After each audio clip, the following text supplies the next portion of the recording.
This is Hidden Killers Week in Review. A look back at the most prolific stories of the week. Murder in the morning from the Hidden Killers podcast. You probably heard of this story, and it's still just as baffling as it was the first time you may have heard it. 3 Kansas City Chiefs fans, Clayton McGeeney, David Harrington, and Ricky Johnson, all found dead and frozen in their friend's backyard 2 days after watching a football game on January 7th. How does this happen? I thought for sure when you mentioned Kansas City Chiefs, I'm like, are we going to talk about Taylor Swift? Can we not? I mean, I like her, but let's talk football. I think that's the answer to this question. I think Taylor's behind these deaths. Oh. I think she went to the backyard, stared at them with that evil, cold stare of hers, and they froze to death. I don't know. I love that stare. I think it's powerful as hell. It I is. think if a woman wants to get her point across, that's the stare. That's it. It's worked out real well for maintaining relationships.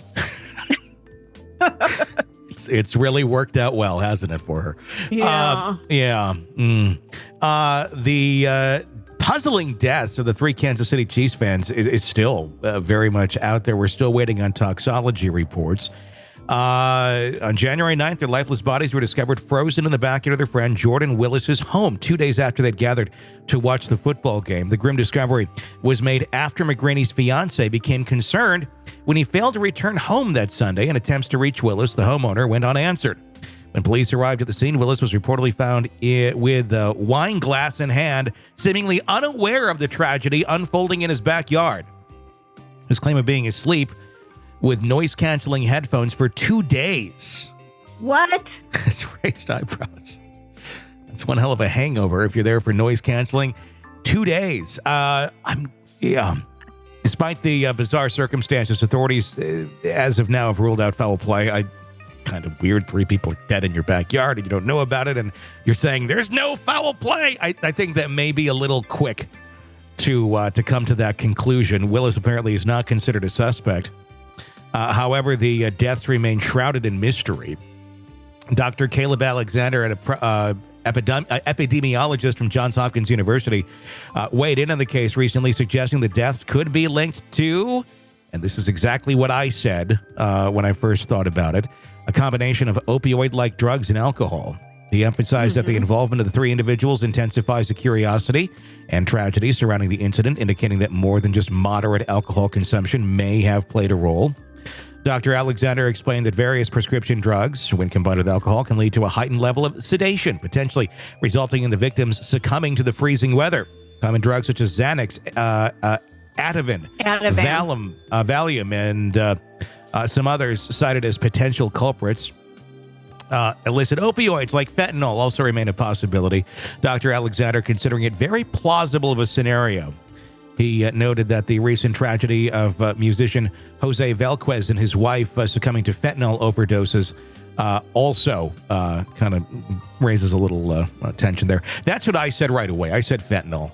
I said these guys were watching the game. Somebody tried something, or they all tried something, and then they went out back to smoke or whatever the hell they were doing, and then they all died.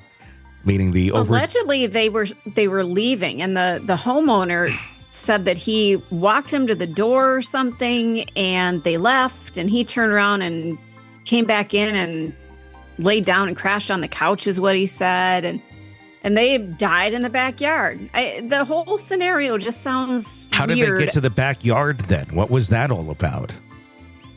That might have been the way that they were exiting the house. Okay. And the homeowner said he works from home. He leaves out the front door, so he doesn't go back there. I can see that. I mean, I work from home. I rarely go out the front door. So if somebody's dead on my front porch, I don't know about it. I don't have a Ring camera, so I have no idea if there's something dead sitting there. So I could see that, but still, it's like you haven't heard from your friends in 3 days that you just hung out with, and now the fiancé is trying to contact you. Like, where's my fiance? And you're not answering your phone. You're crashed for 2 days. What's going on? I don't know. I think it's somewhat of a plausible situation, quite honestly. Do you? I do. I mean, if it's, I have friends I don't talk to for fucking months, sometimes years at times. And, if they come over and they leave, I'm not exactly, sitting there making sure you get home on time. I mean, I do, with my, fiance, but other than that, but we're in the same house. I'm talking like, before we lived together, you would do that sort of thing. But if you have friends that are going home and your buddies, yeah, you assume they're going home. And what if they were drinking and you're like, I just want to make sure you get home okay? Well, that's up to the individual. I mean, I would, I don't know. But it's not necessarily, I think, suspicious if he didn't. I'm guessing there was something that was consumed at that party. Really bad shrimp. No, but I mean, I don't think it's something as simple as alcohol and Xanax or alcohol and Valium, because then you're assuming it's going to have the exact same effect of killing all three of those individuals at the same time in the backyard. I think it has to be something much stronger than that, where it's pretty much a death sentence for whoever takes it. And for fentanyl fits that bill, doesn't it? Fentanyl fits that bill.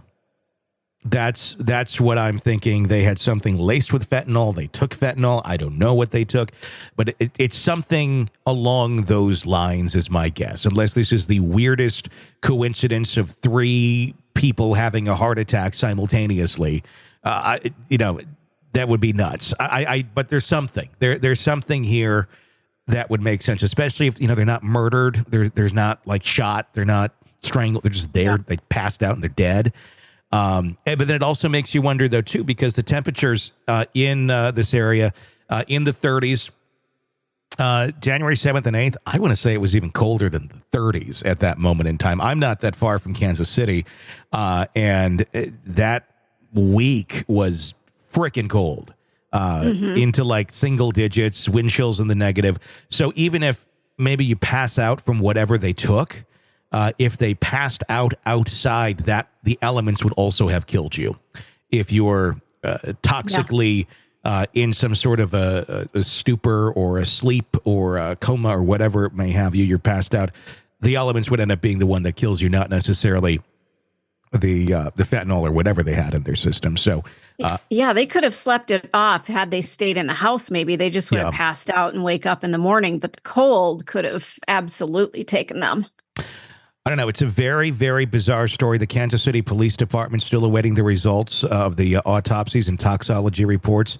I can't imagine being the families of these people right now. There's so much grief and confusion trying to put this together, because you got, really, it just looks like four friends who got together and something really dark happened that it looks so bizarre and suspicious. But I don't know. At the end of the day, I don't know that there is anything here other than just really weird story. Do you think the homeowner is going to be held responsible? Not if they consume something on their own will. If it was a drug and they determine, they're going to figure out where this came from next. If it's determined that he provided it, yeah, I mean, there could certainly be some culpability there. Criminal, maybe, certainly civil. But I don't know. I mean, I think you could have some wrongful death suits on your hands. But if there was no intent to murder or kill, because you got to prove some sort of intent, and this certainly doesn't really seem like it. I mean, he walks out his house like, what's going on, with wine glass in his hand, other than just being kind of foolish and, not aware of your surroundings. I don't know that he committed any crimes, unless he did provide some sort of drugs that ended up taking their lives. Interesting to wonder, though, too. Did he take the same thing as well? And he passed out in the nice warm house, came to 2 days later. And, well, his friends, they passed out in the freezing cold, and that's what took them. It's interesting. I mean, he claims he was out for 2 days. So whatever they may have consumed really did a number on them. It's one of two things. It's fentanyl or it's Taylor Swift. Want to listen ad-free? Want advance access to all of our interviews before anyone else? Become a True Crime Today Premium Plus subscriber on Apple Podcasts. You get every episode commercial-free. So you can binge on true crime Until you can binge no more. Search True Crime Today Premium Plus on Apple Podcasts now, or go to our podcast page and sign up now. More of the Hidden Killers podcast next.